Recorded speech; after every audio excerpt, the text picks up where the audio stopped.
Yo, it's Carcat. Today we're covering perfect dive technique, so you can carry on characters like Psylocke, Magic, and of course, Black Panther.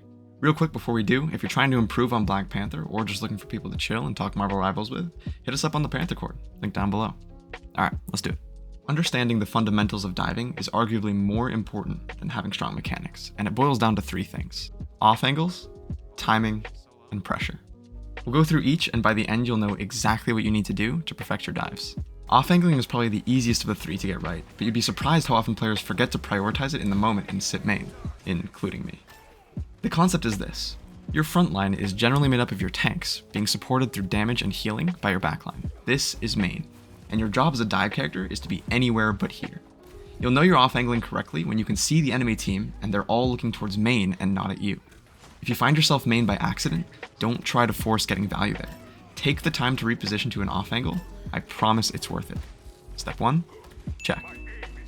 Timing is probably the hardest of the three to get right. Every time you've ever targeted supports in the backline and nothing came of it, or worse, you died, it was probably because of your timing. There's a lot of nuance related to the right time to engage, but the bottom line is to dive when your front line is engaging theirs in a meaningful way. Meaningful could mean your team is creating a lot of space, dealing a lot of damage, or in general, just monopolizing a lot of attention. Gonna jump their backline in 3, 2, 1. Got their cloak. Step 2, check. Pressure has to do with the physical dive itself and its relationship to the play your teammates are trying to make. Think of pressure as anything that forces a team to behave differently.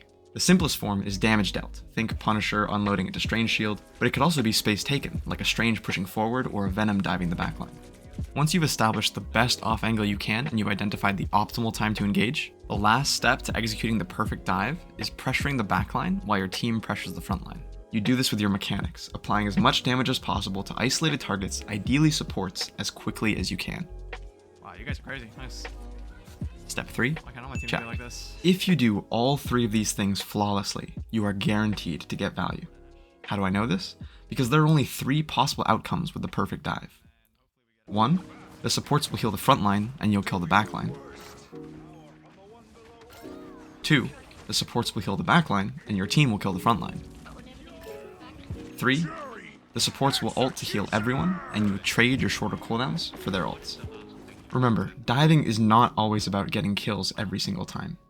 Your game plan is to force favorable resource trades. Sometimes that means kills, but in high elo especially, you're often looking for that delayed gratification that plays out when the Luna no longer has ult and you can re-engage for free. This is every concept you need to understand to master your dive.